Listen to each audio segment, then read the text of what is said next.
Great. So I'm going to give an overview of DeFi on Ethereum. You can see here. Obviously, you all know that the growth of DeFi on Ethereum has been explosive. On the left, you can see the increase in BTC in a wrapped manner that has moved onto the Ethereum blockchain. You can see on the right, you can see the growth of Uniswap compared to Coinbase. And you're probably all aware there's been huge growth in stable coins. All of these DEXs, stable coins, and BTC moving on to Ethereum have incredibly enabled DeFi growth. So, but as of today, if you look at DeFi, if you stand back, obviously in the industry, it's explosive, but it's very tiny in the context of the overall financial marketplace. So, my estimate is it's less than 1% of the market today. It's mainly the value is mainly focused in public blockchains and money markets. So why do people still use CeFi, even if, of course, DeFi offers some better attributes? One of the main reasons we think is that they feel safer in CeFi. It's it's the human psychology of something you're more comfortable with. It has perceived less risk with it. Our view is that in 10 years that DeFi will capture approximately a fifth of the market. So it's an incredible growth of about 230x from where we are now to capture that 20%. That'll be mainly focused in debt and money markets. I think you'll see a decline in some things. For example, cash and precious metals should decline significantly.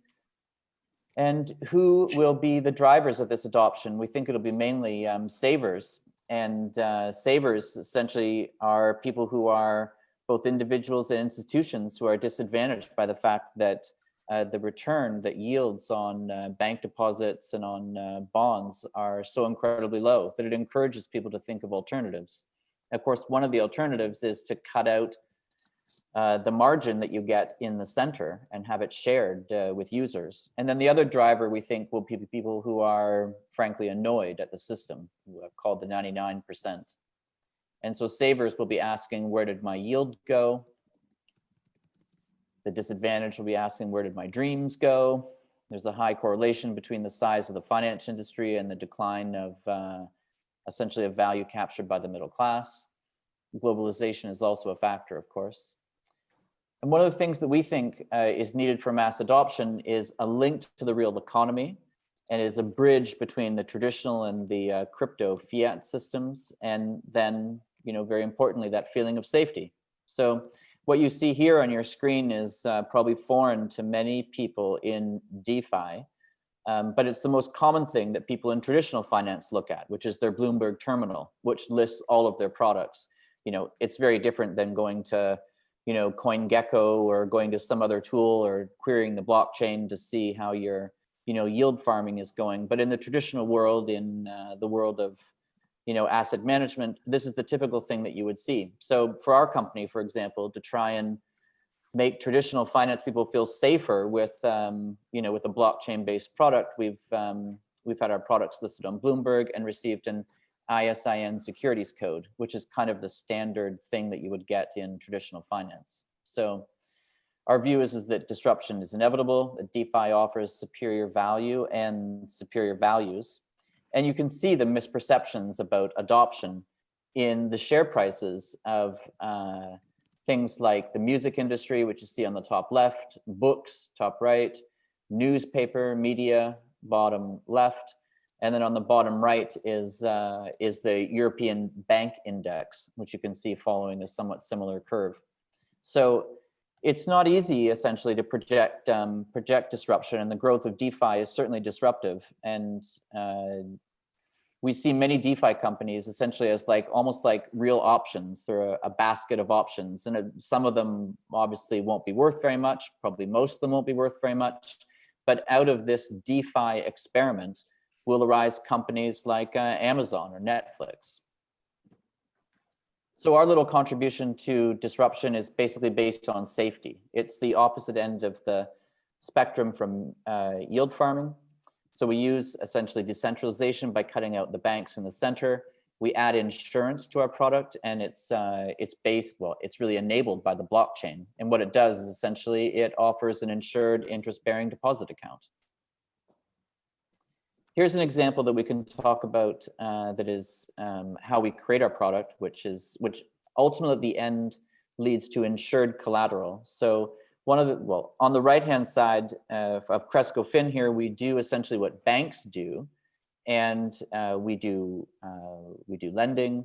We also purchase invoices. One of the things that we do with invoices is that we make sure that the seller and the buyer go through our blockchain using a smart contract. Because it does that, we only finance those things that are already registered on the chain. So it's very clear that the buyer has an obligation to pay for it. You can't dispute it. It's not fraudulent. It's what blockchains do best. It's open, transparent, shared with everybody. And so we finance the seller now. We get paid by the buyer later based on what's written to the chain. If the buyer doesn't pay, the insurance company pays. And so what we have at the end is we have the ability, by cutting out the bank, to place certificates of deposit, which is basically a savings account, an insured savings account, with our traditional investors, which we do in dollars, euros, and francs. What we're looking to do now essentially is to use this insured collateral and tokenize it and put it into DeFi money markets. So there's an example essentially of, by using the blockchain, it's a process that works in the traditional world, has a lot of demand in the traditional world, and we think it will in the crypto world as well. So one of the things that we have been working with C-Layer on is creating securities tokens. So we're going to create securities tokens for the insured collateral that we'll be putting into DeFi money markets. And we're also going to collateralize our own shares, and we're going to list them on Uniswap. So it's a bit different for a regulated company, but we're firm believers in crypto and also in decentralized finance. So we've worked with Cyril as well on at C-Layer about how we do that. One of the things that we're going to do is we're going to have the pure securities token, which is represented here by the CRES token, which I like to think of as heavier, has all the compliance functionality with it. And then we have a wrapped securities token, which is lighter, so to speak, easier to, easier and flexible to trade and cost less gas. So Cyril, do you want to talk a little bit about some of the functionality that C-Layer uses? Because essentially it's the C-Layer engine that we have inside. Sure. I'm very happy that to have a project like CrescoFin using the C-Layer. So most of you may be familiar already with the C-Layer, because we've talked several times about what it's about. So that the project I'm working on, it's the idea to have inside an ERC20 token to have all the compliance as if you were running on the traditional core banking with database and a server. So the real interest and added value with CrescoFin is that it allows the token holders to own the equity the same way as if they will go with the lawyers, with the notary to sign for the transmission of the shares. And because CrescoFin is very interested by doing DeFi along with compliance, it's really a game changer, I think, to have both projects working together. So CrescoFin will be the first project to use the version 1.2 of the C-Layer, which is going to be released anytime from now, so probably before the end of the week, eventually. In this release of the 1.2, there are two major functionality which are provided. The first one is a voting session mechanism. So most of the governance mechanism you have on DeFi right now only allows your token holders to vote on very few tiny parameters, maybe of the protocols, but it's quite limited as all the governance is usually done off-chain through developer calls, developer meetings, and a lot of happens on Twitter and Telegram as well. But it's not really transparent. It's not really fair for all token holders. So with this voting session, you have, I think, two access to core functionalities, which are provided. The first one is that voting happens on the regular fashion, on the periodic fashion, which are voting session. I was inspired by the Swiss votations mechanism here, to be honest. So you can predict when vote happens, and whatever the proposals are, and whoever proposed it. So you know that it's just vote happens in a regular fashion every X days. So that's the first interesting functionality.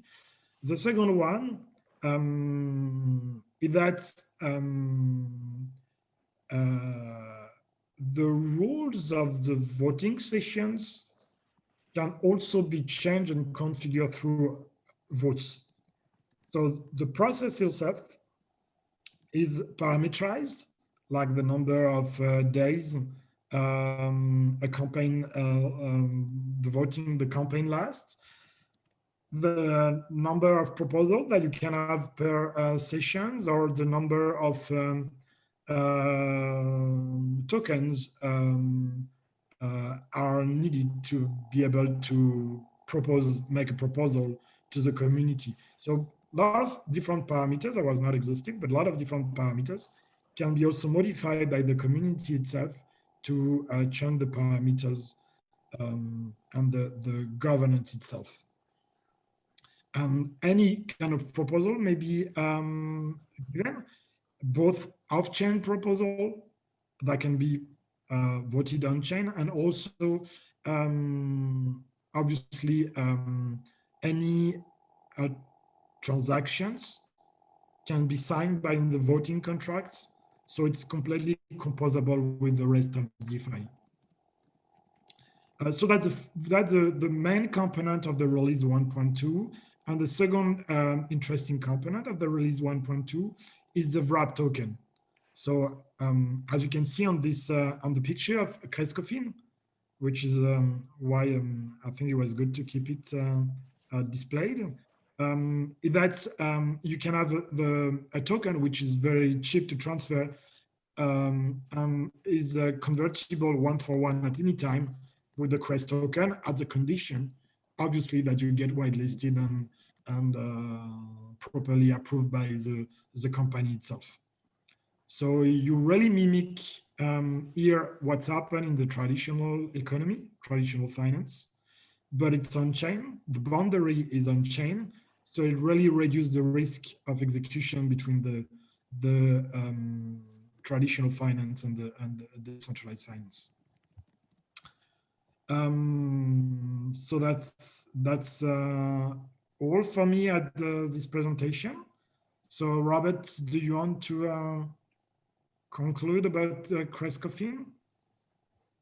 Sure, I would say the great thing about the token and how Cyril has designed the C layer is it perfectly imitates Swiss law. So essentially you can see the WCRES token as being equivalent to a share that would trade like on the SIX stock exchange in Zurich. And then when somebody buys a share of a company like Nestle, for example, what they essentially are doing is they're exchanging the share that they've purchased on the exchange for being registered directly in the books of Nestle, and then they have all the rights of essentially governance and economic rights. So it's really cool that Cyril has created something that matches Swiss law. So it didn't give our legal and compliance officer and our lawyer as much as a heart attack as I thought it might. So it was good. So that's it. Thank you very much, Robert, for this presentation. So don't know if you have a question for Robert. Oh, there is a François Gilardoni, which is asking your question, Roberts. Yeah. Do you consider applying your solution to commodity trade finance? Yeah, I like the idea of commodity trade finance. Essentially what we do is we do everything a bank does, but by putting it on the blockchain, we can get insurance. And the best way, because we cut out the possibility of dispute and fraud. So what we've found, the first, like the easiest application of these invoices to the blockchain is like, for commodity trade finance would be inputs rather than the outputs.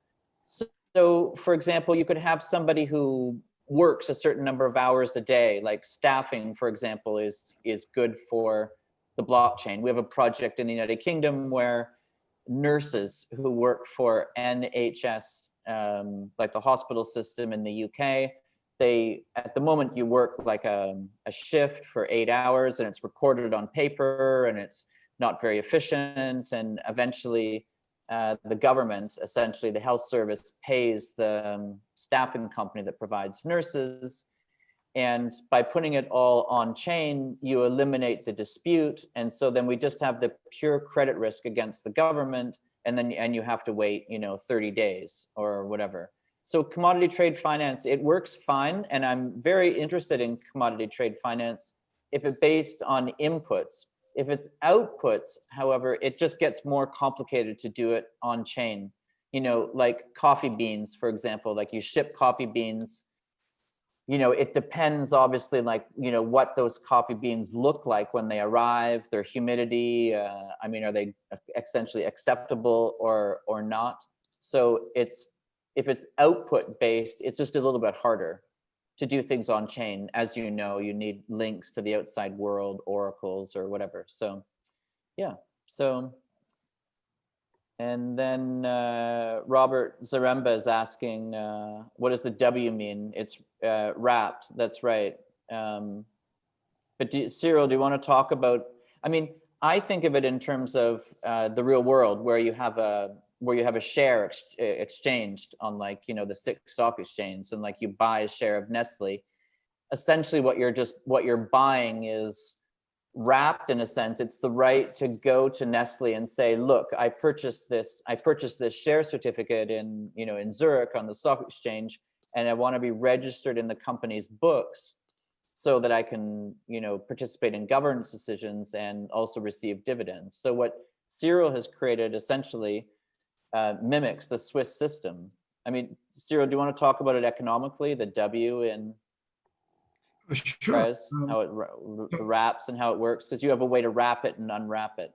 So exactly. So as usual in I would say in IT science and more even in DeFi, you were using what's work very well. I think the fact that today most of the Bitcoin are much more Bitcoin are traded on Ethereum than on Bitcoin itself is show the success of the wrap BTC.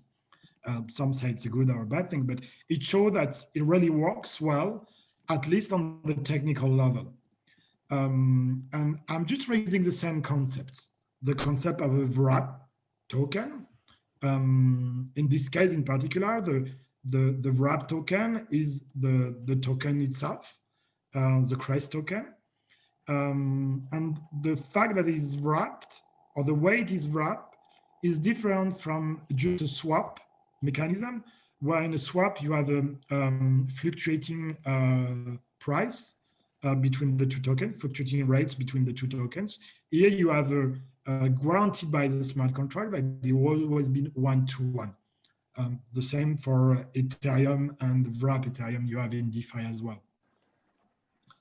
I don't know exactly in NXM. So Jean-Marc Senior is saying Eden is similar to NXM of wrap NXM. I don't know exactly the NXM, but I would believe that if the WNXM is a wrap NXM, that should be more or less the same, yes.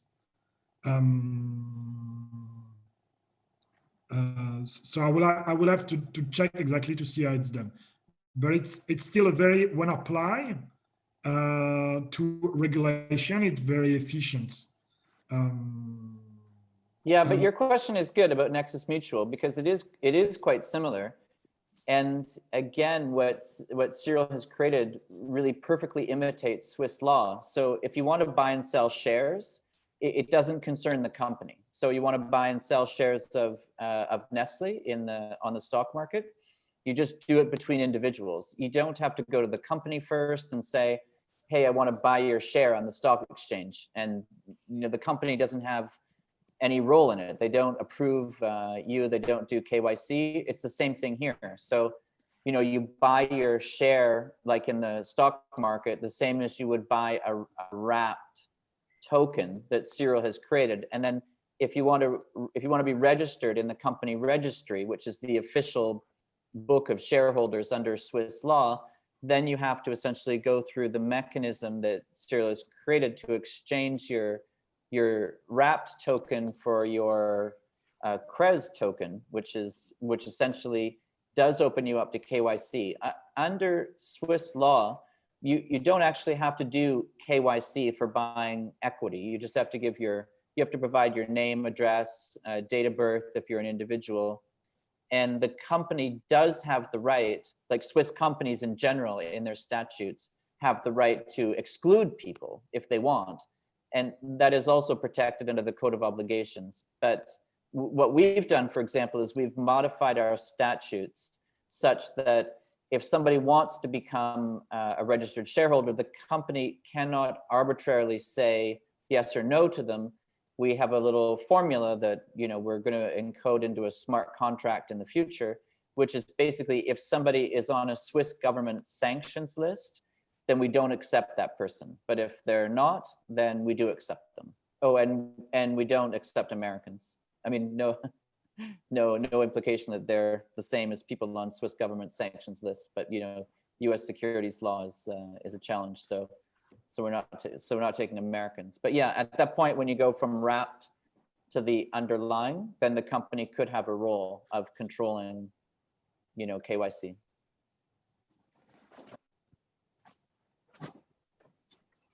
Very good. We also have another question from Francois. Would it work if you had certified outputs, quality control, and related document needed in the transaction? Yeah, it would. Yeah, it definitely would. I mean, I really want to explore what we're doing to kind of replace traditional banking, and it's just the more firm. I mean, he's got it absolutely right. The more firm that the outputs are, the clearer they are, the more that they can be coded. Essentially, the better they work. I mean, as an example, it's easy to put on the blockchain, hours of input for an artist to make like a piece of art, for example, because you could say like the artist worked 40 hours a week and we pay on that basis, and we get insurance that if the buyer doesn't pay, then the insurance company pays. But if your output is that the piece of art is beautiful, then it's just very subjective. So yeah, you've got it absolutely right. The clearer the outputs, and the simpler the oracles, the connections to the traditional world are, the easier it is for us. But yeah, we'd like to replace core banking. So I mean, we're going to be looking at everything banks do. It's simpler the more that you can put it into straightforward code, essentially. So maybe a last question. We'll have more time with the panel later on. Maybe a last question from Nancy. So Robert, you mean replacing traditional banking with bank like N26? Well, I think the idea is essentially behind what we're doing is replacing banking with code. So the more it can be codified, and the more it matches the same risk return characteristics of a savings account, like a bank account, I think the greater the chance of replacing it. So N26 essentially functions still like a bank. I mean, they do fractional reserve type of banking. They, you know, our idea is to be, well, we're built on a different technology stack, the blockchain stack. And our idea is that it's decentralized. So it doesn't use fractional reserve banking. Our profits come from essentially matching capital to, you know, to loans or to purchasing of invoices or anything else like that that we can code and then get insurance for. Because we think the missing element essentially is insurance, because people feel safe going to a bank because you know, there is some government insurance and you feel that, you know, the bank will be there tomorrow. Whereas, you know, you don't farm yams with the same kind of, like, you know, good feeling that it's very, very safe and secure. So that's the idea. Many thanks, Robert, for this introduction and this presentation of CrescoFin. So we are very lucky. So Mark is there now. I'm going to let you speak, maybe. So present yourself. We'll let Robert go first, if that's fine to you. Hi everyone. Yes, so should I go now or Mark is now going? No, go ahead. Go ahead. Yes. So thanks, Robert, for a great presentation. Like a few times when Cyril was mentioning Robert, I was confused. Is it a question for me or so? It's too many Roberts around. Yes. Anyhow, okay, let me share the screen. 1 second. Run the stuff.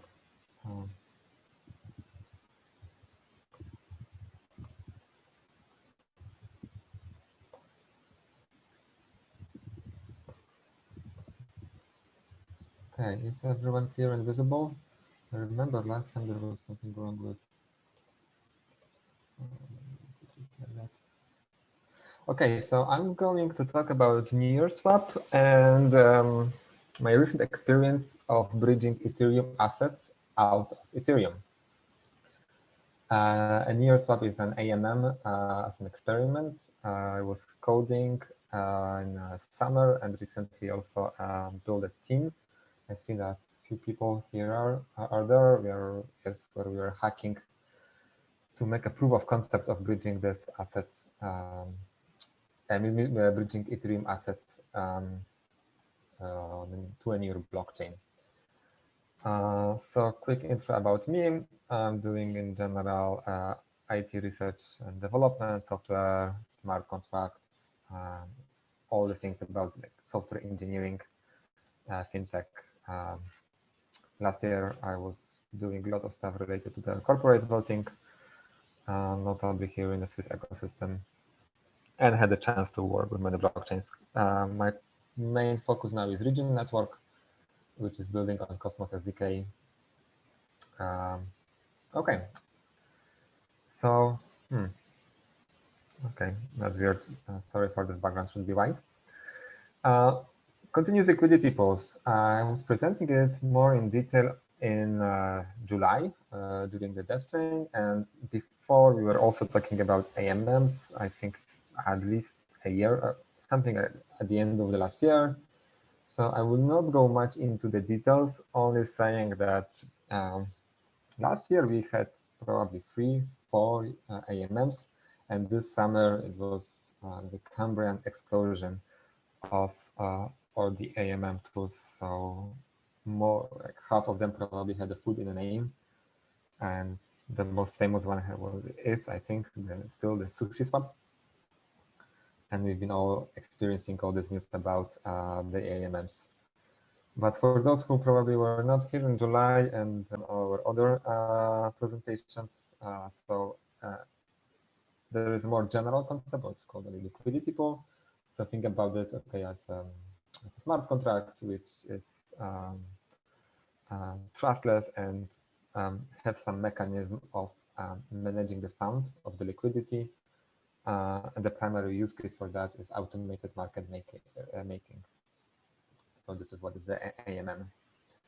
And usually all these AMMs are used for trading. So the previous project Robert was presenting, yes, that they want to CESCO or WCESCO, SEC coins. What they want to do, they want to put on a Uniswap. So basically, what it means that it's like a custody-less or a brokerless trading venue, AMM. Yes, where everyone can at any point come trade and yeah, and execute the transaction. Okay, and one of the biggest problems in AMMs is like the conflict between the liquidity pools and arbitrageurs. And arbitrageurs are there to discover the price, to balance the liquidity. And that's like one role, and they're incentivized that there are just differences between different trading venues.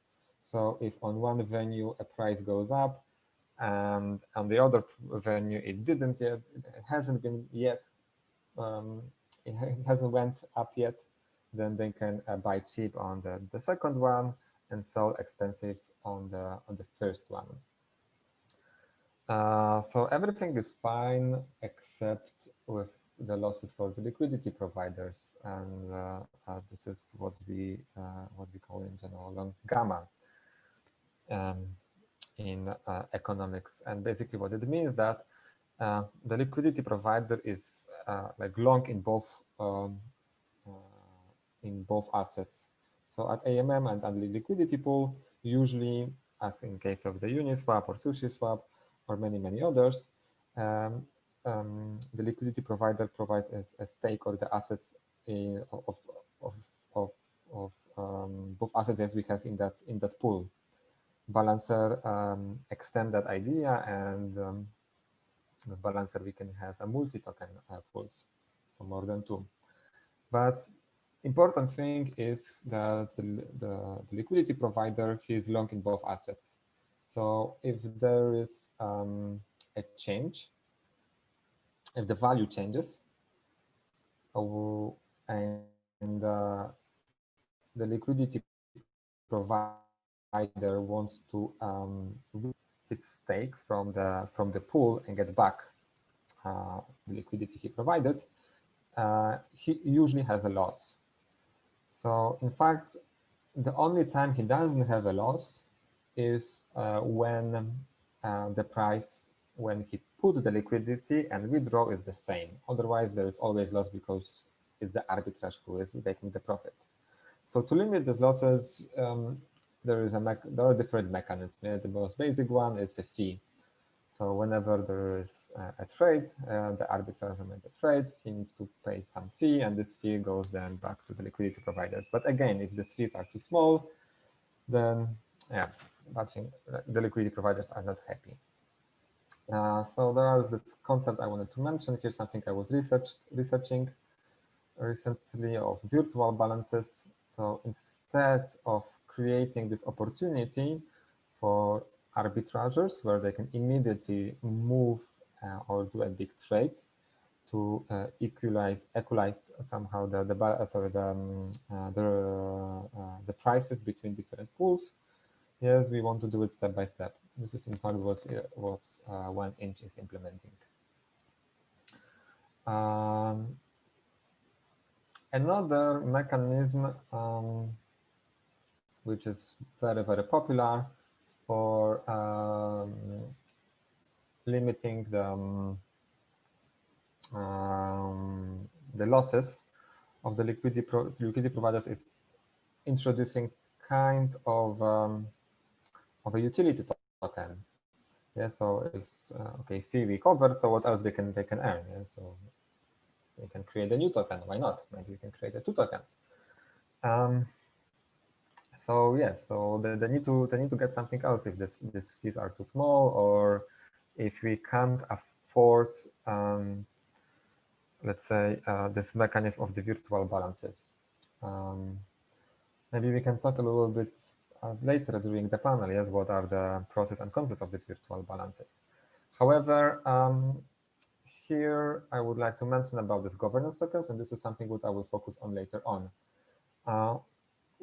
The most popular mechanism is introducing this governance token, which creates additional value in them, which builds up some value in the market, and we can trade it again. So the question I want to ask here is the governance token the right mechanism? Yes, for reimbursing the losses of LP. Maybe what's also worth to point here is that the governance tokens, usually how it's implemented in the different protocols, doesn't go only to the the liquidity provider, but very often goes to the market makers as well, which is kind of illogical, right? We should incentivize everyone, but arbitrageurs are already they're already there because there's an opportunity. Yes. And in fact, most of the trade is done by them these days. So what's this Uniswap idea? So like I said, yes, I was started hacking it early this summer. I wanted to find out how I can solve the following problems. One, the price explosion on Ethereum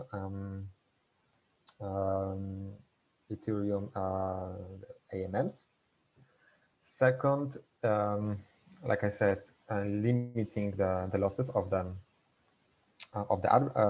liquidity providers. Third, being secure, safe. Fourth, being composable, and five, open and thriving. So what does it mean, open and thriving? It means that, okay, we create a common good. So that's what this opens. What embraces the open feature of being open as an AMM. That everyone should be able to use it without any restriction. So let's say if for some compliance reason, I would like to maybe just to take on the previous presentation, if I would like to limit someone of using the venue, this should be done, in my opinion, on the token level. Yes, because the venue itself, it's a tool. Yes, like everyone should be able to use a tool. We are not creating a weapon. Yes, we are creating a component, yes, which then through a composability, we can do some limitations. Thriving basically means that, yes, everyone can freely compose on that, can use it in different other protocols and systems.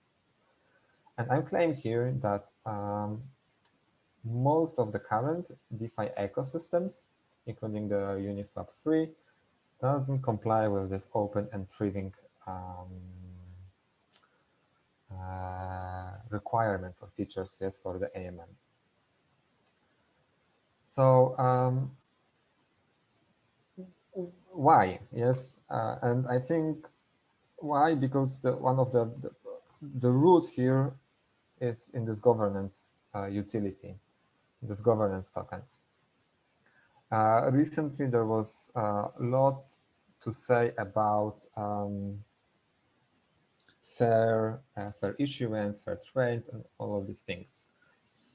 The governance token, even if it's, let's say, minted in a fair way, can create some imbalances. So if you go back, yes, the common good is not any more common because it will be always targeted, yes, towards the people who have a governance power.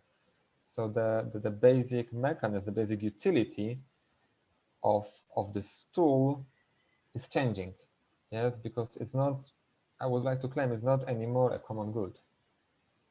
Moreover, through the examples we have today, we haven't seen how this governance token has one, the value, like what's the justification for this price, and how is it used. So let me give you this few examples. So Uniswap 1, I think this is a perfect, by the way, Uniswap 1 is a perfect example of an open and trading ecosystem, except it doesn't solve the losses of liquidity providers. So this long gamma. So yeah, Uniswap version 1, I claim it's a common good. Uniswap version 3, although it introduced governance tokens. Yes, the claim I'm doing now, okay, we've yet to see if this governance will be really open and thriving or allow for like a thriving ecosystem. But based on the other examples, I don't think so. So it's very hard to value the value of these governance tokens. It's very hard also to see how those will be used.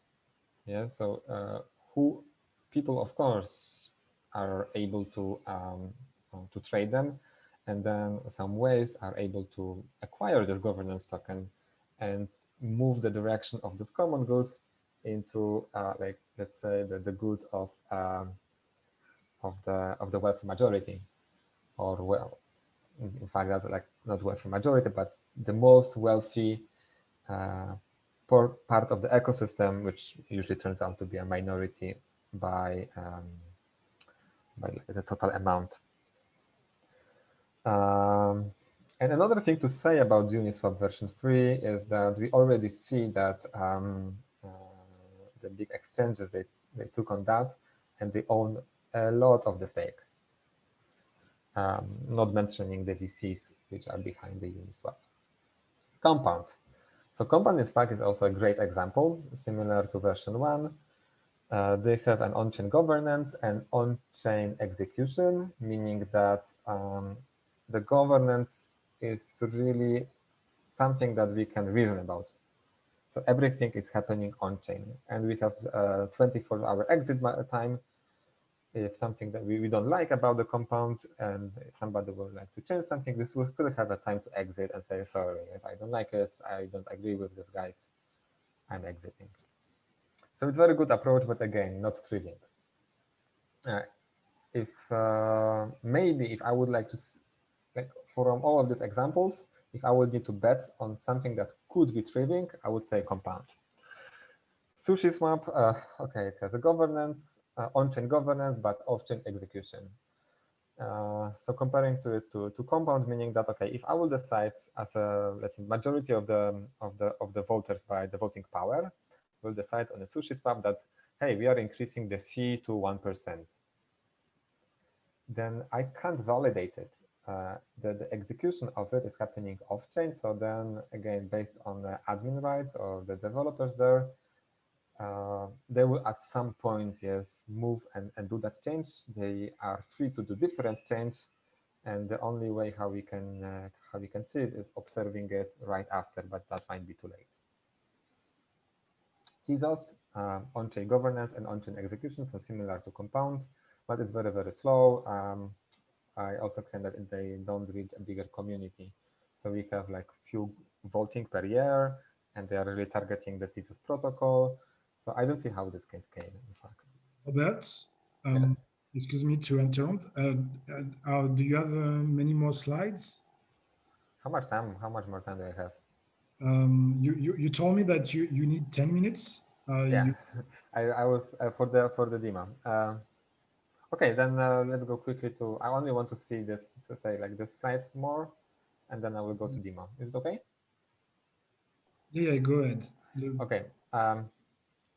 So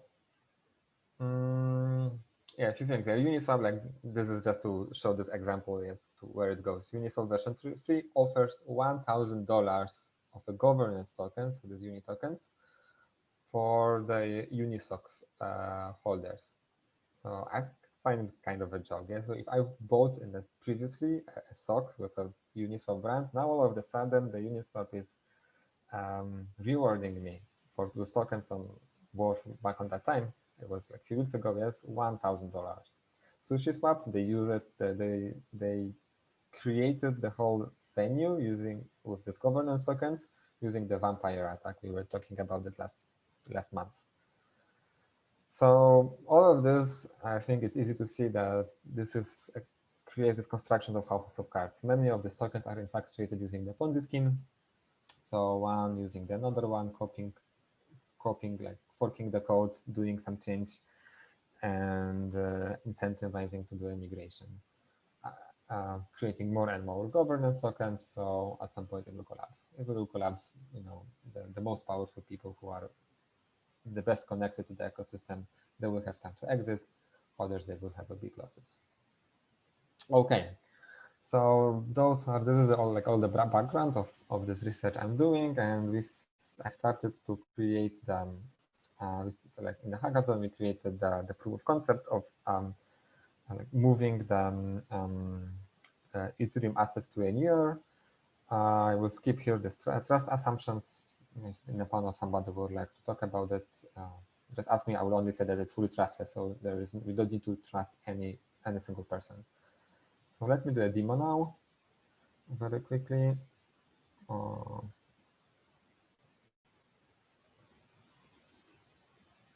Screen share.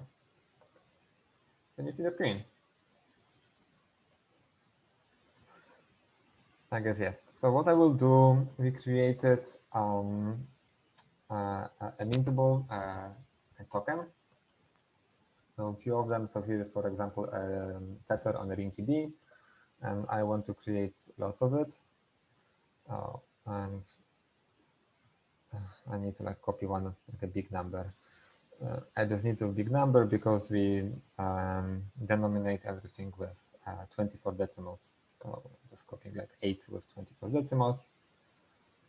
So this is on Ethereum, on the Ring-TB. I need to make a transaction. What this will do, yes, the contract will mint for me the tokens. Okay, done. The transaction is confirmed. You can see it on a scan. Okay. Still refreshing here. You can see it here. Okay, but maybe in the meantime, I will like now to bridge that. I would like to bridge that that balance. So I want to send all of it. Oh, so this big number was in fact 8,000. I want to move all of that USDT to a smart contract on the near, and then trade it on the near swap. Okay, so I'm just copying like this number, so 8 with 27 zeros, and clicking on execute. Again, transaction fee. And by the way, so all of it is deployed on a Skynet. Skynet is like this decentralized network for static assets. So let's say in the website, it works very, very well. You can just put it there, and the website is not controlled by any single party. So there are a few transactions here. Thank you, Robert. I think the demonstration is maybe taking a bit more time than we have. So I will give the okay, so let me only like summarize what's happening here with like 10 seconds, and I will finish it. So just to show you what's happening here is that, okay, we are to send a transaction on a different blockchain, we need to like go through a validation smart contract. So that's why we have a few transactions here. And then on the near side, we also need to send a transaction to prove that here in the Ethereum side, everything went correctly. So there is like an implementation of the light client. And that's why we don't need to trust anyone. Okay, so thank you. Thank you very much, Robert. It was much interesting presentation. Mark, you have your mic available, or should I do it again? Try to reactivate your mic. Yes, c'est bon. It's all right. How are you guys? Very happy to just someone as important as you in DeFi to join us today. No, not really. We are all a community, you know. So today we will talk about AAve. and DeFi. And I prepared like a small presentation because all these technical meetups, we always talk about boring technical stuff. And sometimes it's always good to take a step back and try to get the bigger picture of what we are talking about. So I will take like 15-ish minutes if I'm allowed to give like a broader vision of DeFi and where Aave is inside that. Is that all right on your side? You just cut your mic, Cyril. Yes, I try to not make too much noise. No, that's perfect. Okay, so let's do it. We'll do the panel after that. There will be an introduction as well to the question of the panel. Can you guys see my screen? It's perfect. Yeah. So DeFi in 20 minutes or less, which is like a big challenge because there's so many things happening in DeFi. So let's cut to the chase and dive into it. Basically, what DeFi is, beside decentralized finance, it's more an ethos than anything, an ethos around core value. And basically, what are the core value of DeFi? It's around the idea of being and creating protocols that are non-custodian. And that's one of the biggest important points. You are the owner of your money. That's one of the promises of DeFi. For the first time of financial history, you own your own assets. You don't put them into a custodian. You don't put your money into a bank and the bank just owe you some debt to you and just can play around with your money as much as they want, as long as they follow some rules. There's no middleman as well. It's you and the protocol. You don't need to have middlemen taking a commission, taking some control over your funds. This one is highly debated, but it's an important topic. DeFi should be permissionless. That means you don't have to do KYC, know your customer process. So you don't show your ID, your passport in order to interact with a DeFi platform. In the eyes of a DeFi platform, you just a string of 42 hexadecimal characters that start with 0x, and that's it. Any user working with Aave, which is a DeFi platform, and our user or the Aave protocol user for us are just random string of 42 characters. We don't know who they are. We don't know where they are in the world. And as long as they follow the rules and the rules are defined by the code, it's pretty fine. And there's nothing we can do to stop one of them or to limit one of them or to tweak the position of one of them. And I think it's a huge value proposition. And I think there's some topic here for the debate after the presentation. There's no paperwork because who likes to do paperwork?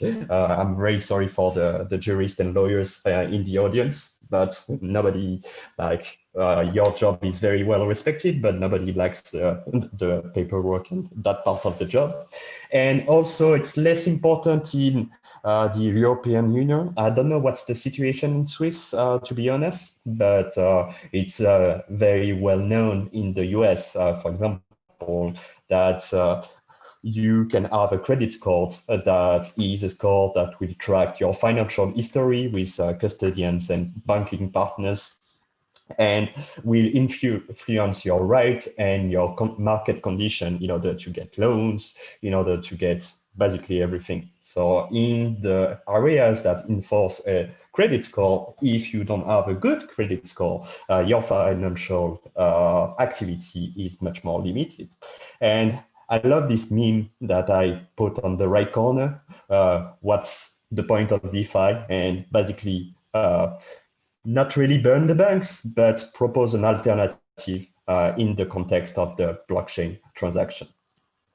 But when we dive into it and we realize what is the reality of the DeFi ecosystem, we realize that the ethos that pretty much everybody agrees on is more a goal than something we can all agree that is achieved as of today. So yes, for sure, the paperwork part, the non-custodian part, doesn't exist in DeFi as of today, and will probably not exist in that form, at least at the protocol layer, in the mid or even long term. But when we kind of consider what are the business case, what are the use case, the no middleman rule doesn't make sense in every case. I just put here the logo of Dharma. Dharma is a wallet that allows anybody to do some on-ramp, so convert their fiat currency into cryptocurrencies, and directly on the behalf of their user deposit that cryptocurrency into a financial protocol that is called Compound.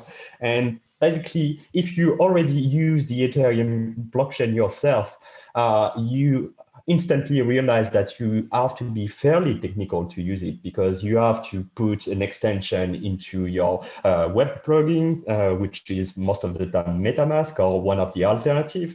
You have to buy a special piece of hardware, which is a Ledger wallet or a Tether wallet or one of the alternatives. You have to sign transaction. You have to buy some Ethereum in order to pay the transaction fee, and you have to interact with several protocols and sign transaction and all this kind of stuff, which is fairly complicated for the average Joe. And having some kind of services that abstract all the technicalities away in exchange of a small cut of the earnings, is that really terrible? And a lot of people don't think so that much. And the main difference is that in DeFi, you have the choice. So if you want to do your homework and interact directly with the protocols and be a technical guy, you can do it. And if you want to take the easy path and the great user experience path, you can do it, and your earnings will be slightly, very slightly less than the direct path, but it's fine. And the no KYC part is super interesting when your collaterals are all decentralized blockchain assets. So when you use ETH, when you use Bitcoin, when you use Link or whatever other assets. But if you want to have a broader experience and reach other class of asset, like for example in Swiss realty, which is an exposition to real estate in the United States, or real world asset, tokenized invoice, tokenized real estate, a lot of other stuff. Those assets are heavily regulated. So if DeFi wants to be something more than just a bunch of nerds that are exchanging money together, maybe some of their these DeFi products will have some form of KYC. And one of the good things, once again, is that you have the option in DeFi. If you don't want to interact with this class of assets, if you don't want to do the KYC, you can stay in the decentralized assets pool, and it's completely fine. And that's probably the point I want to transmit. Not everything is 100% decentralized. Not everything is 100% centralized. It's a spectrum. And basically, you have several protocols that place themselves at different place inside the spectrum. You have the traditional finance that I call the old finance. Sorry if you are working banking, with like the very old one, like Société Générale and BNP Paribas or Credit Suisse. The neobanks, N26 in Germany, or Monzo, I think it's Swiss. I'm not quite sure, but one.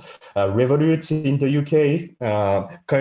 And you have CeFi, centralized finance, so products that access the cryptocurrency markets, but in a custodian way, with being a middleman, with some KYC. And the big example of that are Coinos in France, Nexo, I could say also Crypto.com. They are the biggest player in that path.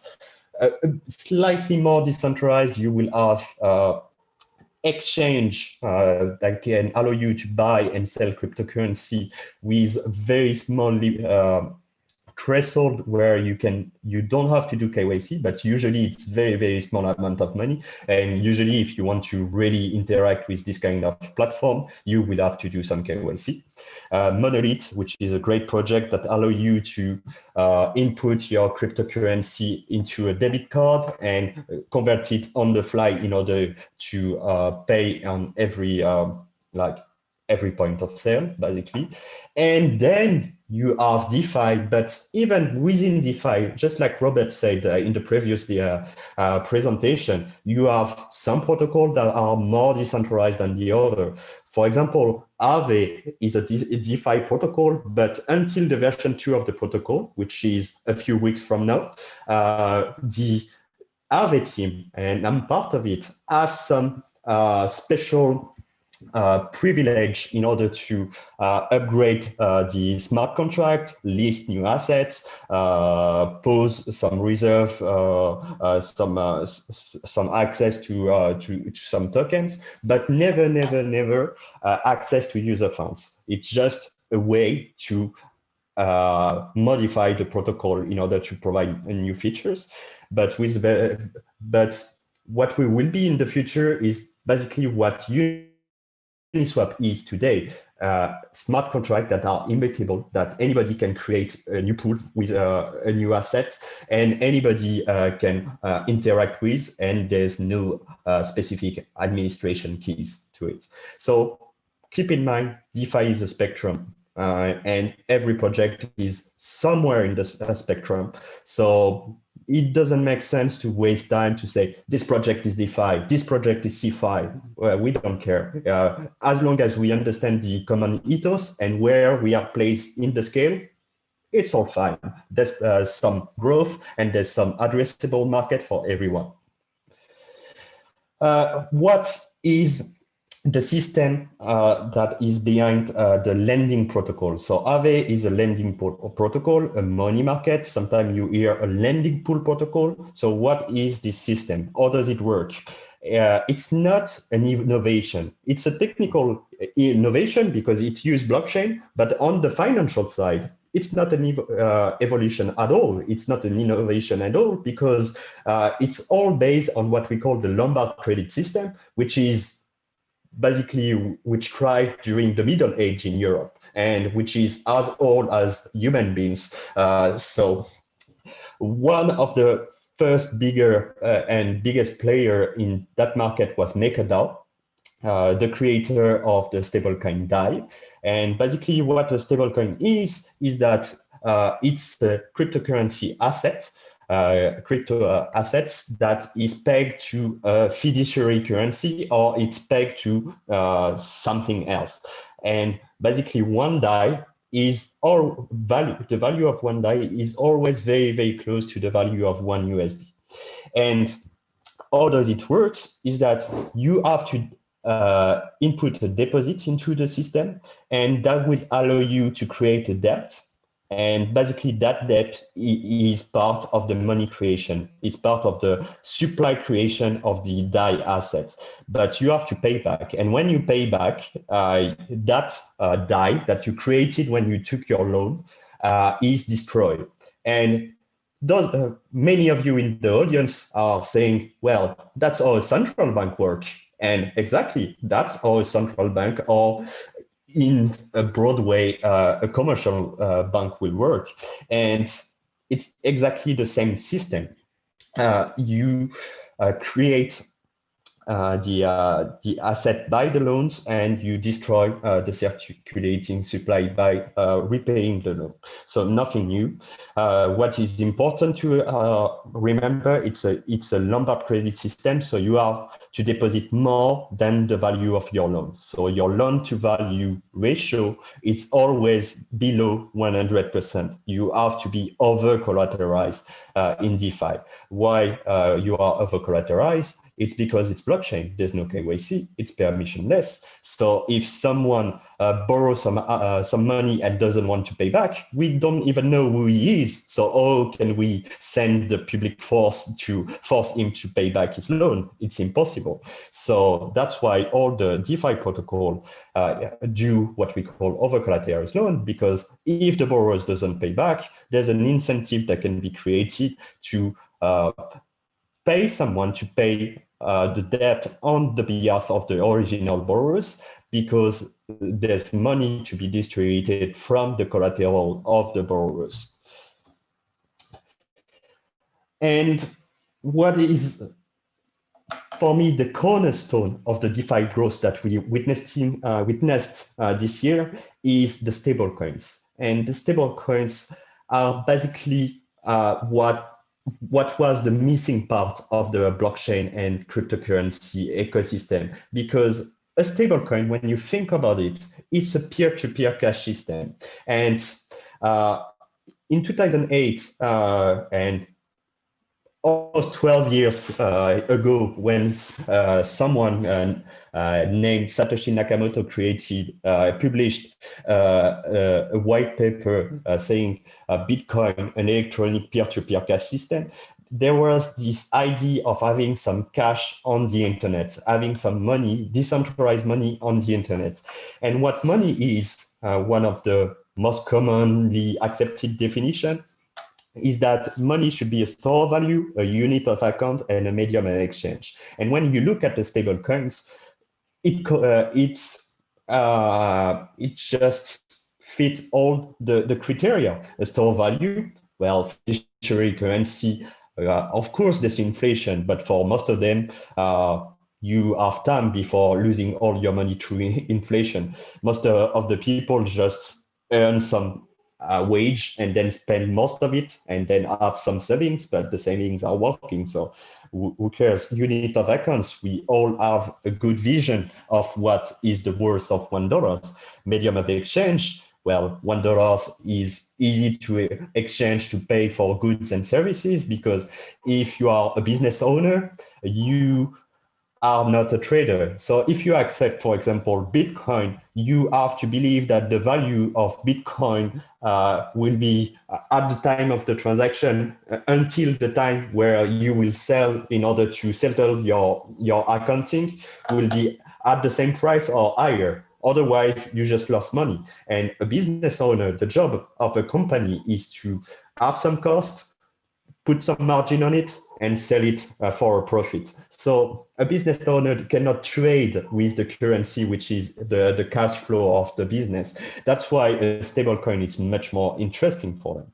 And that's why, for me, the stablecoin is a peer-to-peer electronic cash system. And it fits a lot of criteria, and there's a lot of different actors that are interested into using stablecoin. First of all, the investors that can use them as a unit of accounts and also as a hedging tool. So if they think there's going to be a market downturn in the future, and instead of selling their position and creating, for example, a tax event, I don't know, it works in Swiss, but I'm speaking as a French here. They can take a small stop into their position by rebalancing part of their capital into stablecoins, and in the longer term, they can increase, restart their position back into cryptocurrency without having to have the burden of tax. Speculation, it can be used for leverage. So you can have some capital in cryptocurrency, use it as deposit into a loan in order to borrow stable coins, in order to buy more cryptocurrency, in order to borrow again and again and again. You know how finance work. Retailers can use it as cash, which is easier to use than Bitcoin, Ethereum, and speculative assets. Savings, excuse me, guys. I will need 1 second.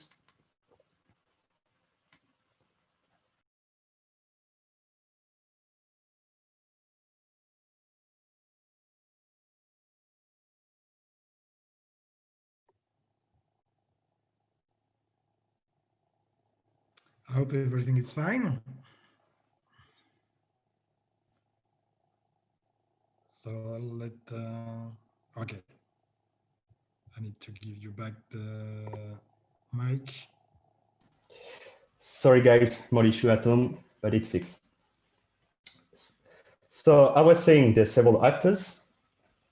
That's the point of, here we are. And as savings, so the decentralized saving accounts, I will talk about it, and what I call honest work, the farming, which is in everyone's minds these days, and we also will talk about it.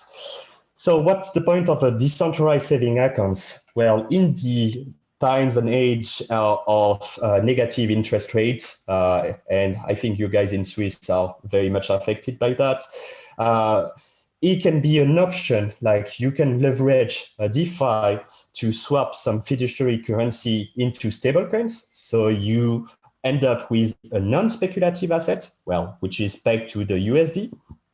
And basically, you can provide liquidity into decentralized finance platform on the liquidity provider side.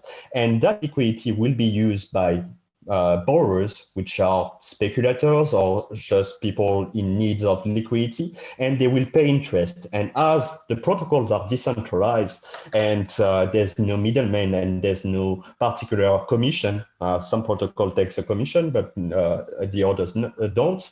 All the interest paid by the borrowers are directly paid back to you as part of the liquidity provider pool.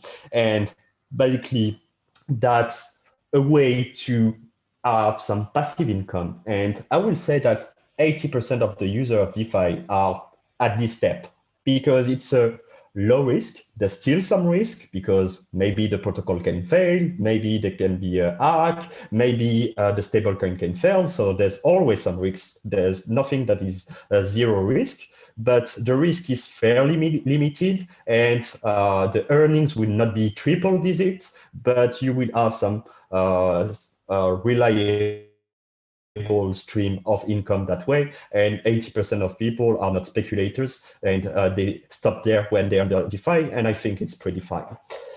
How much can you make in DeFi is one of the most common questions as well. In that topic, the whole DeFi landscape changed a lot the past few months.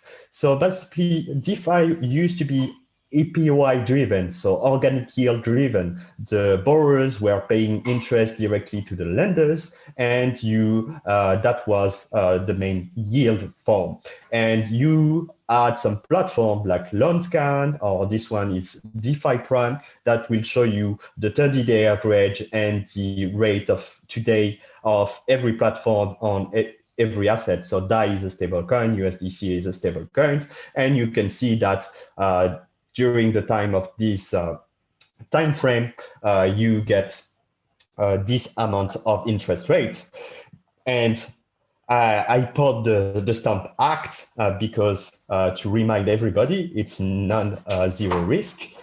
Because, for example, one of these lending platform called BZX, or this product of BZX was Fulcrum, was hacked several times this year, which led to user loss of funds. And basically what changed during that period, the recent period, is that the permissionless way and the decentralized way DeFi operates lead that if I can get some yield on one platform, why will I stop there? If I'm ready to take some risk, maybe I can put my asset into this platform. I will get a IOU from that platform, and that IOU, I will put it as a liquidity provider on the second platform. I will get an IOU from there, then on a third, then on a fourth. And basically that was the yield staking era. So stacking yield on top of each other. Obviously, when you do that, you stack the risk, because you are not exposed to one platform anymore, but you are exposed to the technical risk and financial risk of 2, 3, or 4 different platforms at the same time. But that was a time where you were able to find some double-digit yields into DeFi. And basically, one of the biggest and one of the main strategy at the time was to stack the yield of the protocol curve with the protocol Y-earn with the protocol AAve. And basically, with the three of them, you ended up with like 12 to 15 to 20% APY return. That was more risky, but I will say still pretty much under control, because at the end of the day, if you know what you do, that money comes from somewhere, and that somewhere is actual economic activity. There's some traders doing some swap, there's some borrowers paying interest, and you just leveraging several platforms at the same time. What happened during this summer is that we end up into another, and what I would say the dark side of DeFi, the term for them is Degen farming, Degen for degenerate. So it's spell itself, I would say. And this is an era where you get like 4-digit yields, but for what? And Robert talk about it a bit more in the earlier presentation, but basically some platform, when you provide liquidity, will distribute to you some governance token that you can sell on the market, and obviously they have market values, but not every platform is well intentioned, and some of them are just scams, or just not financially viable, because distributing 4-digit yields are not financially viable in the short term and mid term, and let's not talk about the long term. And obviously it ended up bad for many actors, but it was also a time of maximum opportunity for the more dedicated and informed users. But as Robert said just before, 98% of the person that went into that side just bought some token that went very, very fast to zero in value. So that's one of the things. And what I want to say about that is that you have to remind yourself, this is a permissionless protocol. This is a permissionless ecosystem. Permissionless means anybody that can write and that has the skill to write a few lines of code is able to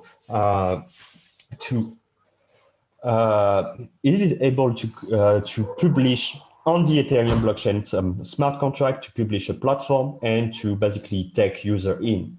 So, and it's a really important innovation, but obviously that will allow the best and the worst. And that's not because there's some scam. That's not because the worst exists, that you have to throw the whole technology apart. It's not a bug, it's a feature. Anybody can publish a code. Yeah, we just have to inform the community, and the investor has to do some research before entering some financial products. And to finish, if we want to talk about DeFi, like 2020 was pretty much the DeFi year in the cryptocurrency market. We saw huge growth from $600 million market to more than $10 billion market now. And all of that happened in like less than 6 months. But if we take a step back, and I think it's an important part, it's still a relatively small market. Like compared to finance, compared to many things, it's still a very small market. The rates are defined by supply and demand. Usually it's because there's some actual economic activity when we put on the side the Degen farming stuff. It's because of organic economic activity that you have some rate and some yield. There's some fluctuation at each block that will find equilibrium. And when you are interested or the market works, the cryptocurrency and the DeFi market are super interesting, because it's a way to witness in real time market equilibrium being reached, game theory happening, and all this kind of stuff. But on the limitation, I would say that for now, the deposit parameters are too strict. The over-collateralization is very strict and doesn't allow a wide range of use case. Because usually when I want to buy a car, for example, I don't have into my checking accounts or even saving accounts 1.5, 2 times or 3 times the amount of the car if I want to take a loan. Because if I have this amount into my saving accounts, I just buy the car directly. I don't take a loan in order to buy the car. And so what DeFi needs, it's a way to create under-collateralized loans, which is the kind of loans that 95% of people take. And also on the technical side, there's some hack and critical failures of protocol that can happen, that has happened, and that will probably, unfortunately, happen in the future. So how do you prevent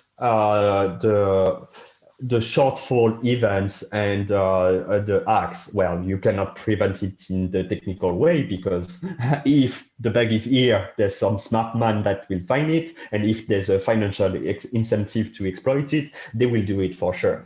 There's some white hat, obviously, but not every hacker is a white hat. Otherwise, we will not spend so much in security.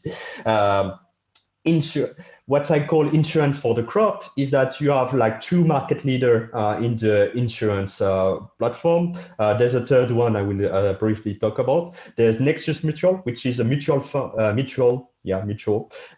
based in the UK, where it's KYC. So you have to identify yourself. You have to be a member in order to buy and sell insurance for the smart contract. But basically you can buy a cover for your exposition inside a protocol, and basically if there's a hack or if there's a bug into the contract, the Nexus Mutual Fund will pay you back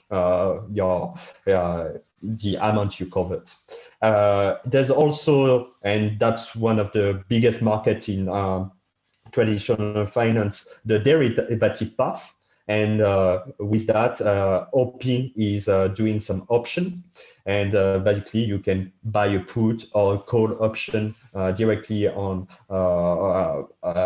your deposits, on the value of your deposit into financial protocol. And that value will, the value of your option contract will increase or decrease according to what happened during the time of the contract. And one last thing I want to talk about is that with AAve, which is our protocol, we launched what we call the safety module. And basically, we have a native asset, which is a governance asset in AAve that is called the AAve asset. And that AAve asset can be used for speculative reasons, but also, and most of all, for governance in order to vote on improvement of the protocol, and also can be used to protect the protocol. So basically, what happens if there's a hack and you didn't take a cover insurance into a DeFi platform? Well, for most of them, you just lost your money. And that's very sad, and that's part of the risk. With AAve now, there's this pool of assets that are here to protect the liquidity providers into the AAve protocol. This safety module is brand new. It's 4 days old, but there's already $74 million in it. And basically the rules of the safety modules, you can go deeper into the details if you want to read the Avenomics that are available on our website, aave.com. But basically up to 30% of this amount can be used directly to cover what we call bad debt. So the result of a shortfall event or a critical failure of the protocol. And what are the flip side for the people staking into the safety module? They get the inflation of the AAve asset plus most of the protocol fees. So it's a responsibility, but it's a paid responsibility. And I think I talk enough, and we should go to the panel. Thank you very much for your time, guys. Thank you very, very, very much, Mark. That was really exhaustive with you and the 2 robots. So let me ask for the activation of the 2 mics. of the two Roberts. And I will stop this. Roberts. Okay, we all the three you were there. Yes, I've shared the link for the Telegram of DeFi Swiss. So if you're interested in DeFi, look at the message. We have this small Swiss community, which is like a sister community from the DeFi France, the huge DeFi France group, which Mark is an influent member, not to say the least. So yes, let's start with the panel. So if you have questions for the speakers, you may ask them in the chat, and we'll take some of them through the panel. Otherwise, I will maybe start with a first question. So let's start with a generic one. What's for you? What is the decentralized part of decentralized finance? Does someone want to talk about it? How much is decentralized, or what is the decentralization in decentralized finance?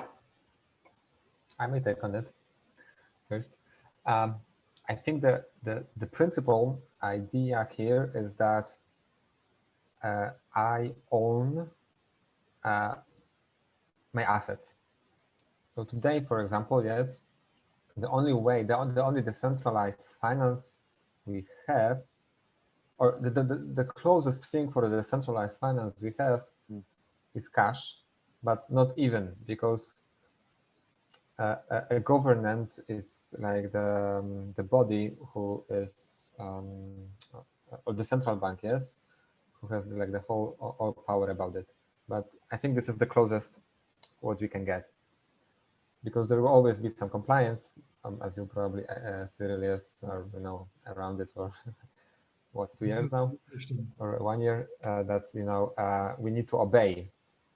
But I would put it like on a separate thing. Yeah. So okay, we live in the world we live. We have some rules. We have some systems. But the most decentralized things we have is the cash. Yes, as I really own this cash. Yes, and I would say that will be the foundation of the decentralized finance. And then on top of that are these protocol systems, what we've been discussing here, how we can use it, how we can manage it.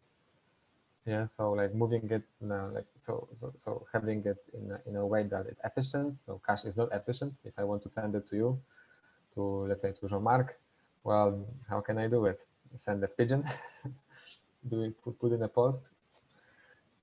Yeah, so I will go to a bank, and then like all the decentralized finance or the decentralization of the cash is disappearing. Is once I putting it in a bank. Robert Sharat, do you want also to have to say something about the decentralized part for you, which are much more business than tech? Yeah, I think you've got it right. I think it's about trust. I think Robert, the other Robert, has got it right. It's about it's not having trust somebody in the center. So you own your assets. I mean, when you put your assets on Aave, like you keep control of it. Like exactly also what's happening to it. It's completely different in the traditional world. I mean, DeFi could also be called like honest finance, or transparent finance. And you put it in the centralized world, and you put your money in the bank, and legally it becomes the property of the bank. You become an unsecured creditor against the bank, and then the bank can do whatever they want with it. So that's what I think the big difference is for centralization versus DeFi. I like the word honest. I mean, the way how you put it in.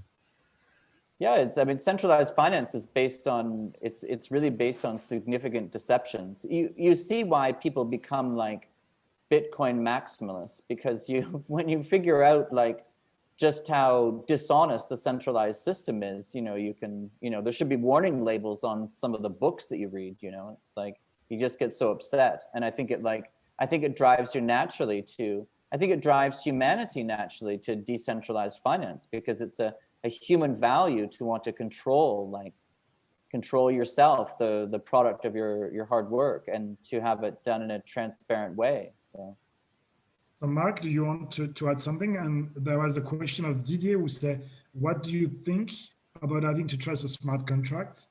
Is there another custodial risk related to a smart contract? So I have to state that I agree completely with the panelists, which is not fun because a good panel is when we argue. But obviously, as I said at the beginning of my part of the presentation, it's a ethos, and basically having some honest or auditable, like the auditable part is really important. If you want to know how much money there's into Aave, you don't have to ask me or trust me. You just check the Ethereum blockchain, a smart contract that is called Lending Pool Core that you can find very easily in the documentation or yourself if you know where to look, and you will find every single cent that is into the protocol. And you cannot lie, you cannot tweak the books in DeFi, like everything is there, and auditable finance is one of the main ethos for sure. About having to trust a smart contract, well, obviously, there's always some trust. I'm trusting right now my very buggy internet provider to make sure that this meetup will be a success, or in the fact that I will be able to communicate with you. But what can I do? I will not plant myself some fiber optics directly between Switzerland and Portugal in order to have these meetups. There's always some trust involved into the technology. On that side, obviously, at Aave and every single protocol, there's a huge emphasis on security. So, for example, you can find on aave.com/security all the audits that have been done or code. You have exactly the same thing in one of the biggest platforms called Compound that Robert talked about during his presentation, and also MakerDAO, and most of them, they have huge budget, attention, and effort put into making sure that your money is safe within the technology. Very, very good. Very, very good. Let's move on maybe to another topic. So I've okay. Let's go. Let's go with this one. So most protocols are most protocol a Ponzi? In particular, in the context of AMM. How can an investor differentiate a Ponzi from a non-Ponzi protocol, particularly at the beginning of the protocol when you have this massive new entry of participants? Mark, do you want to start on this one? You know, there's a good Ponzi and there's a bad Ponzi. It's like the hunters. I don't know if you have the same joke. So the good Ponzi is that you put some money, and if you are earlier than the other, you make more money than the last one that get in. And the bad Ponzi is that you put some money, but you are not as early as you can. And obviously, it's the same for every financial asset. What's the point? Obviously, there's some real Ponzi, like pyramid schemes into Ethereum and into finance. And those ones are pretty huge, and there's a lot of risk. But what defines a pyramid scheme to just a financial asset that is an investment based on growth is that usually on the pyramid scheme, there's no economic activity, there's no development. You just try to be earlier than the other guys, and you will make some money.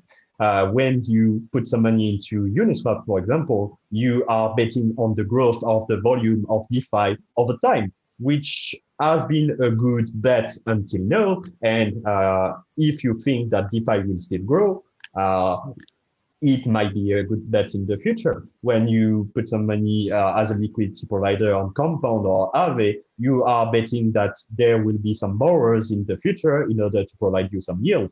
But it's linked to actual economical activity. A Ponzi usually doesn't have that part. And I think that will be the difference. Very good. Robert? Which one? Both. You go ahead, Robert. Okay, thanks. So I would argue here a little bit. I don't think there is any good Ponzi. All Ponzi are bad. It's Yeah, just of course. like you can use the opportunity or you don't use the opportunity. And in general, like that's the definition of the Ponzi, is that the guys who are early, they win on the on the losses of the late guys. And in general, that was bad. This is not sustainable. Well, I don't think it's easy, yes, how to find a Ponzi. There's so much risk in general. Like if you see all these protocols, I was chatting on the DeFi last week on the DeFi squiz. I don't remember, maybe Cyril, you can remind me. There was this, I was asking about this, Cream Finance, I think, yes, no, that was 2 weeks ago. Cream Finance. So many people, again, rush it up. No, there's no even token release, no white paper about the mechanics.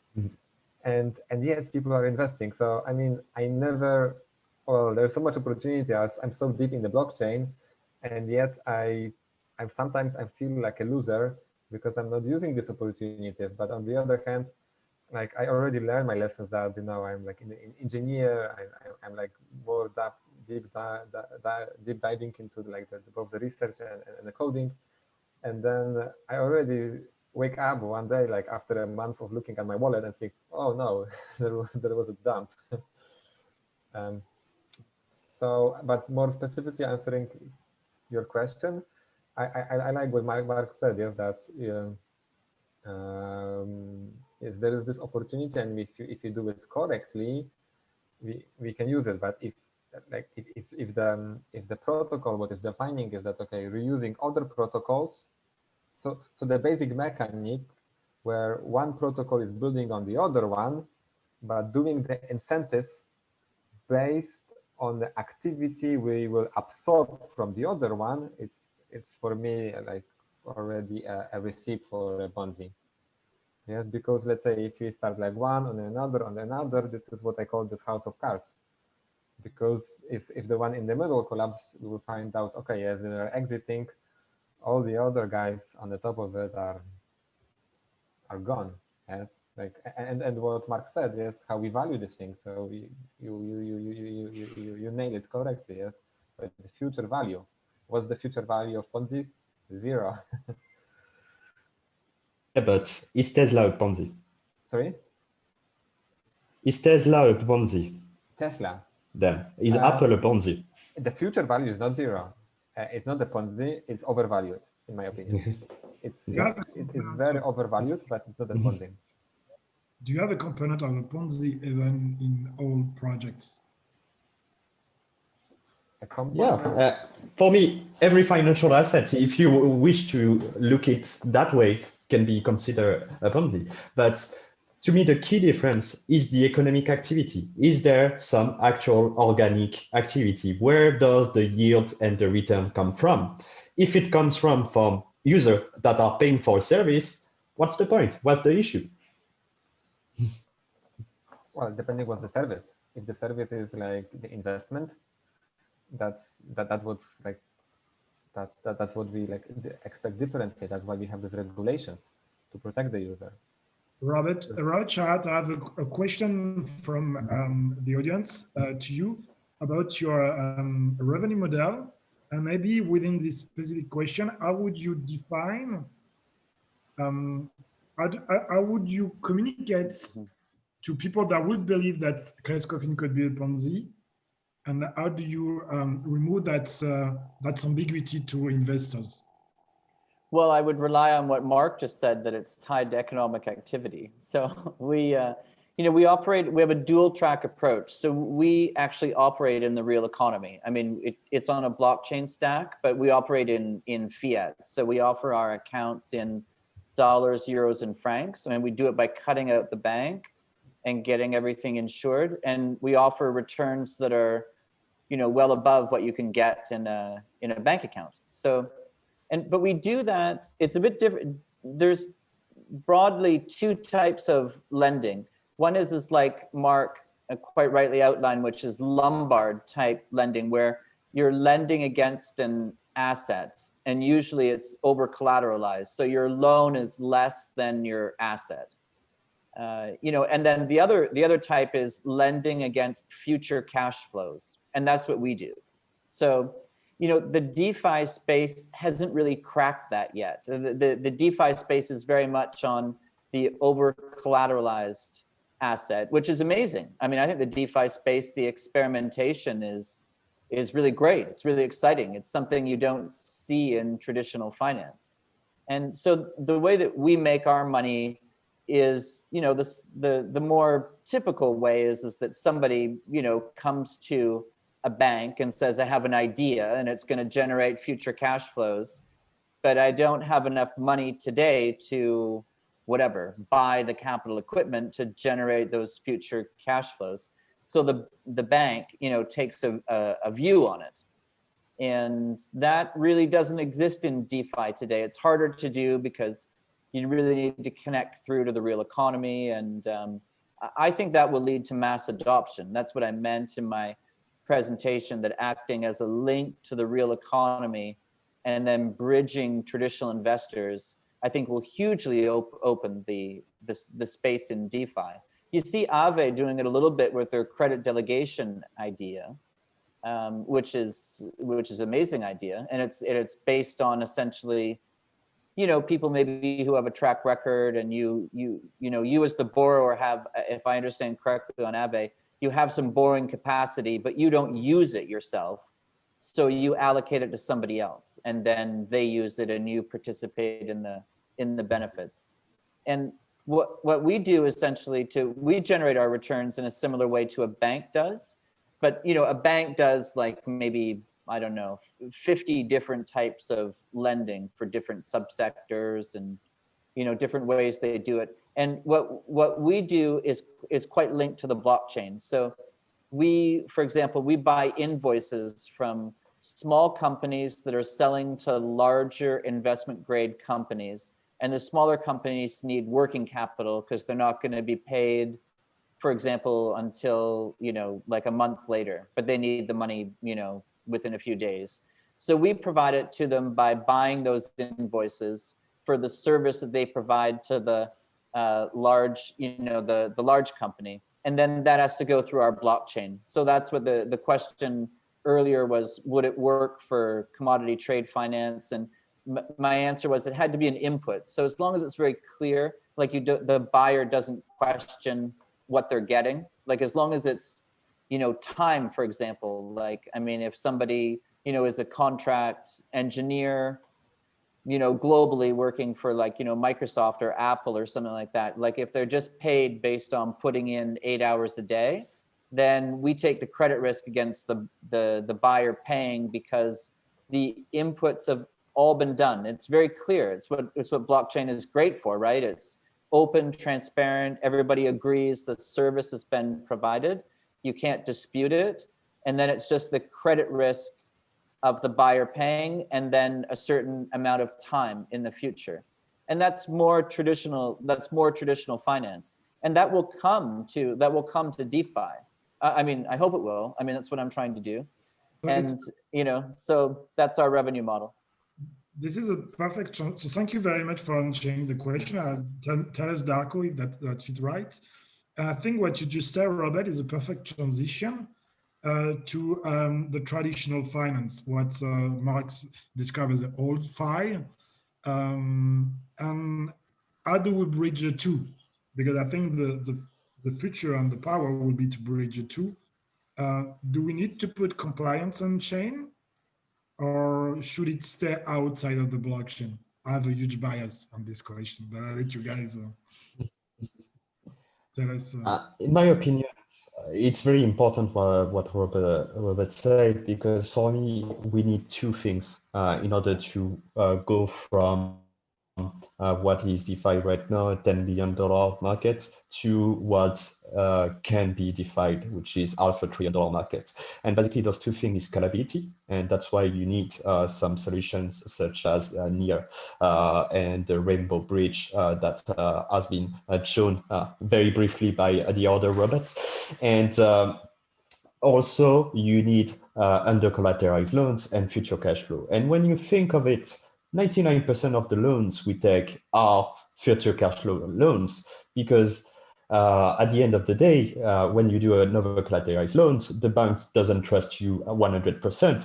If you go to the bank and ask for a loan for your car and you don't have a job, you don't have a house, you don't have assets, you have a very, very low probability to get the loan. But if you work for the state and you have a wide range of assets, now you have a very, very high probability to get the loan. Why? Because the banks can take more safely the bet that you will have the revenue in the future. So basically your collateral as a borrower is the future cash flow of what will be your earnings in the future according to your economic activity. And once we unlock those two things, and that's why it's a great panel, because both are working in the two missing pieces of DeFi. So I'm very glad to be with you guys. We can grow DeFi 10, 20, or 50 times more on what we are right now. Robert, whether Roberts want to. Go ahead, Robert. Yeah, I'm just like thinking, yes, in a way that I think in general is that, you know, like if you talk about the compliance, if you talk about all these things, it's on one hand side problem. I just want to like comment on the from the other way, yes, that it encapsulates us, but at the same time protects us. So I'm not sure where is the border, and like if we're able to draw these borders, for what we should draw these borders, because yes, I have an impression that, you know, if in the 20 years or even in the 10 years there will be another collapse, and the world will turn into, let's say, a very managed decentralized finance, but managed decentralized finance, then we will try to do another revolution. So the question was, Cyril, was how do you bridge between crypto and the traditional world, and how do you get essentially traditional users to come into crypto? And I think the answer is safety. And I think that, you know, part of that is education. Part of that is making people feel, you know, I mean, you know, comfortable with their money going into like a money market like AAve. And, you know, I think, you know, that this bridge, you know, compliance is going to be necessary for it, just because that's just, it's a fact of life. Like, I mean, it's a fact of life in the traditional world. So the question is compliance needs to be there for mass adoption. And, you know, the only question is really like, you know, what kind of compliance is it? So if we, you know, I mean, I'm quite libertarian, so I kind of prefer that there to be like, you know, open, borderless, you know, free permission to do whatever. But you have to accept that, you know, part of the financial system is used for, you know, really unpleasant crimes, and it's not really an option. It's just there. That's the laws in basically every territory. So if you want to grow, you know, like, you know, Mark's idea of like, you know, 20x, 50x. I think that's hugely understating it. I think it'll be much, much higher than that. But I think that a key requirement is compliance. And, you know, it's one of the reasons why we're in Switzerland. We're a regulated entity in Switzerland. We do our own KYC, and it's, you know, it's not that hard. And once you've done KYC, you know, then those people are free to invest in any DeFi assets that are essentially whitelisted, because you've got all the, you know, if you work with a really great protocol like C-Layer, for example, you've got all the stuff there that, so you can make it cross. I mean, that's the best thing about DeFi, right? Is it's composable. So you can say like, here's our institutional clients in Geneva, and we've already done the KYC on them, and they should, you know, hopefully be able to access most of the markets that are set up on AAve, for example, or whatever, or something else. And I think that will lead to mass adoption. But it's also, like I said in my presentation, it's not the tech.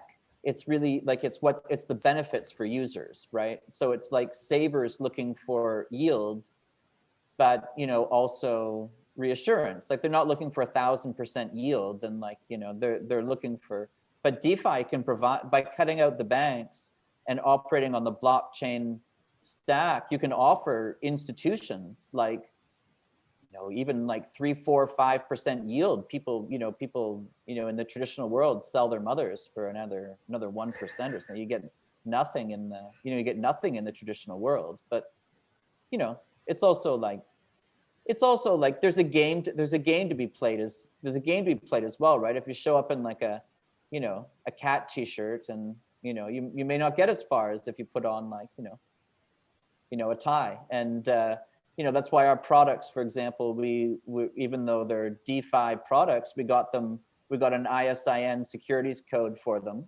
and they're listed on Bloomberg. So I was at a meeting today, and the guy's like, I'd love to buy your product, but how do I do that? It's a blockchain product. And it's like, well, it hasn't, you can type it into your, your traditional, your old school terminal, and you can see the number, and it, that number could also indicate something in the future that is on AAve. Like, why not? It's just, but the two worlds are far apart, but KYC compliance is going to be a very basic thing, I think. Like, because if you show up in a cat shirt and you say like, we don't do any KYC, like, people are going to think that you're involved in something that they wouldn't want to get involved in. So I think one of the important parts, and I tried to emphasize that during the presentation, is that you have the choice. It's your money. So basically, at the end of the day, it's a spectrum. So if you want to stay within the collateral, decentralized collateral assets, which is ETH, Bitcoin, and whatnot, you can stay there, and it's fine. And you can do that in a permissionless way, and you will never have to show your ID.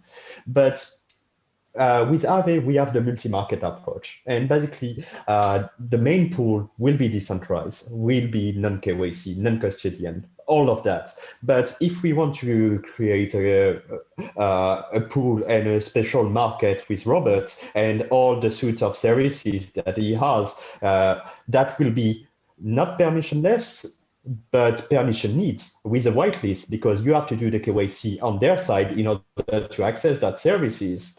Well, if you don't want to use it, just don't use it, and it's completely fine. But if you want to access new types of financial assets, new type of service, new types of range, and a new range of possibility and opportunities, well, that's the rules. And I think there's a market for everyone. And I do believe I will always be myself in that 5 to 10%, or maybe less than 5% in 10 years of people that will have their own hardware wallets, that will do my own transactions, that will have my own Bitcoin node at home, and all this kind of stuff. I will always be in that part. But let's be serious. In 10 years, when we will have millions of people that will use the blockchain technology and that will interact with the blockchain ecosystem, they will not use a ledger directly. They will not have their own Bitcoin nodes, and it's completely fine. They will use things that they are happy to use, that with the user experience, they can access. And if they want to do their own work and join us on the technical side, they are more than welcome, and they will always have this option. It's a spectrum, and there's a market for everyone. So we've reached the end time of the panel, but I still have one question, so I drop it, and if you can stay a little bit, a few minutes more, would be awesome. Because I think a topic most of you guys mentioned is the governance token.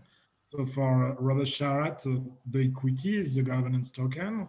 For Aave, there is as well some governance features included.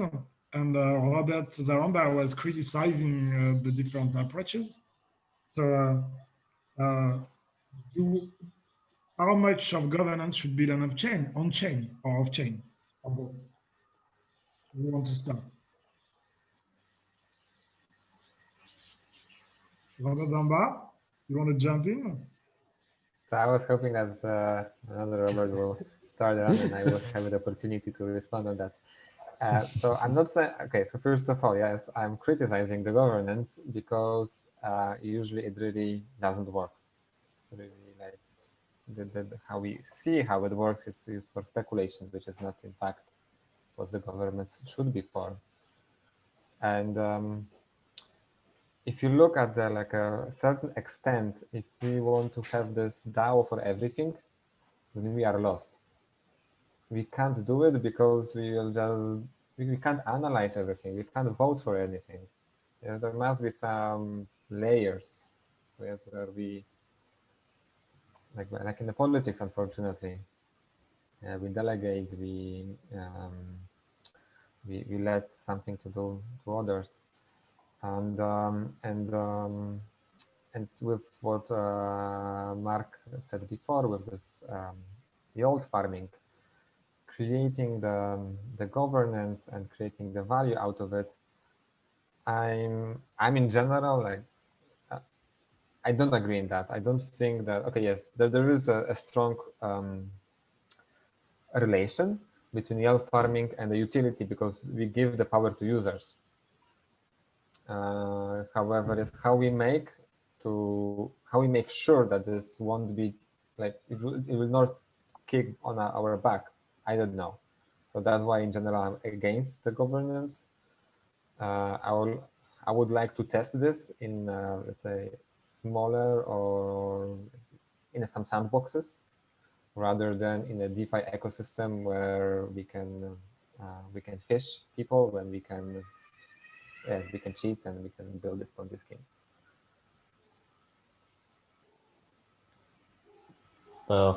Yes. I will take the flip side, unless you want to take it, Robert. It's for you, Mark. It's for you. I like following you. So basically, at the end of the day, obviously, like I won't lie, I spend 60 to 80 hours a week focusing to DeFi, and that's the time I'm willing to share. And the reality is probably above that, but I'm completely fine because that's why I love, and I enjoy every minute of it. But that's a huge investment, and even with all that time spent, I probably cover, let's say, 15% of what happened in this ecosystem because there's so many things happening. And if you want to be involved, just like Robert said, and understand everything that happened into a protocol, that's a full-time job. And that's obvious because financial protocol like Aave is a $1.5 billion protocol, Compound is the same thing, Uniswap is a $2+ billion protocol. Obviously, there's a lot of activity. Obviously, there's a lot of area of research, of discussion, and a lot of things happen. And furthermore, in DeFi, you have composability. So it's not one protocol, but the interaction between protocols. So it's difficulty squared because you don't have to focus on one thing, you have to focus on everything.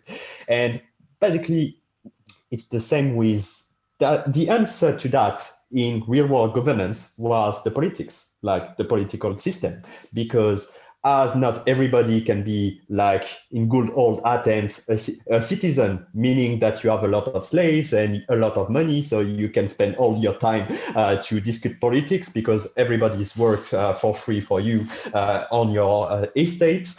No, we are not in this situation. We are in a situation where people are more equals and most people are specialized and do an actual job.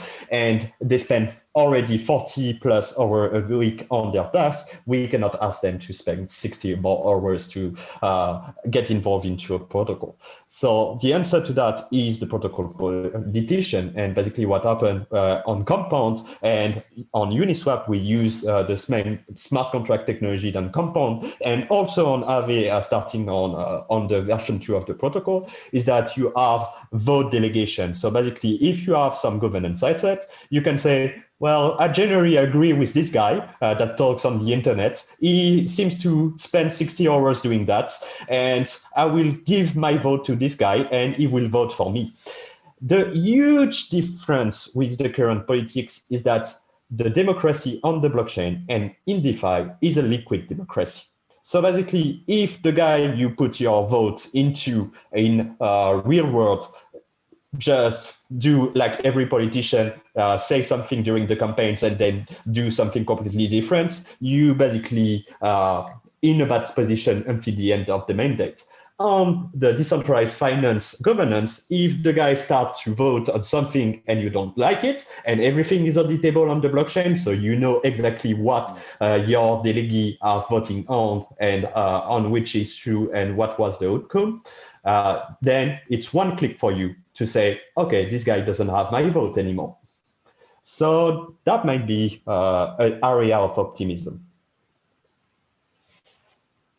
I think that decentralized governance is, in finance is one of the most important things that we can pursue as a community. Like I think the way it's done in traditional finance is part of the root of many problems in society. I mean, from what finance is to who they give loans to. I think the whole system leads to inequality and exclusion. And, there's lots of problems with having direct democracy, including, you get a lot of in the tails of the distribution, you get a lot of weirdos out there that are, that are whatever, filtered out if you just boil it down to a representative democracy. But, I just think it's an amazing experiment. I mean, it's really incredible to watch it. I think that, it has a lot more to do with how you set boundaries around it, because you can't have a vote every day. I mean, you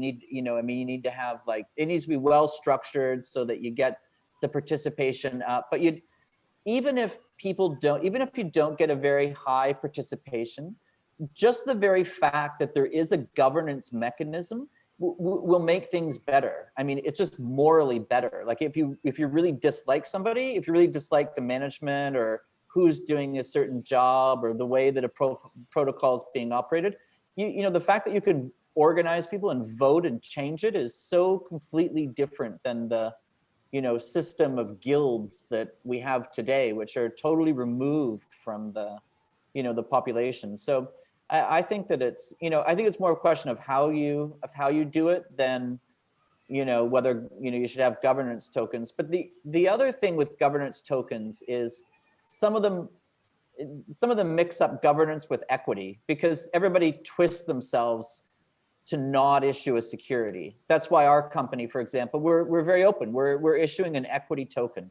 It's 1-to-1 matched with the shares that we have in our share registry in Switzerland. You buy one equity token, you get one vote. And we're gonna have to exclude US persons, and there's a compliance aspect to it, because to hold the equity token and vote, you have to register. But at least it's honest and straightforward. I think a lot of governance tokens, there's this implicit idea that in the future the community can vote economic rights to those governance tokens. So you're kind of mixing up good governance with what is really a security, right? It's an option on the future value of the protocol. So very good panel. Sorry, Let me crunch a little bit on here. Robert, what you said is just putting this governance into this open protocols. Isn't it this opposite what we want in this decentralized finance? Isn't it the whole idea of creating a common goods? The democracy doesn't make sense anymore. Yes, because democracy says that we want to change. If we want to change, we just deploy another stuff, new stuff. I don't need to ask anyone. What I even with AAve, yes, okay, we have a choice. Do you want regulations? Okay, here you can use it. Do you want a pool with no rules? Okay, you have. Once I will start voting, I will limit the choice, in fact. I think that's what you describe is the Uniswap approach, like Uniswap V1. And that's a very interesting approach and very valuable approach, but it fits use case focus protocol. So basically, if your protocol is a bandit curve, and basically the use case is you put a pair of assets 50-50, and the bandit curve is just X times Y equal K, and that's it, and anybody can deploy a pair of assets.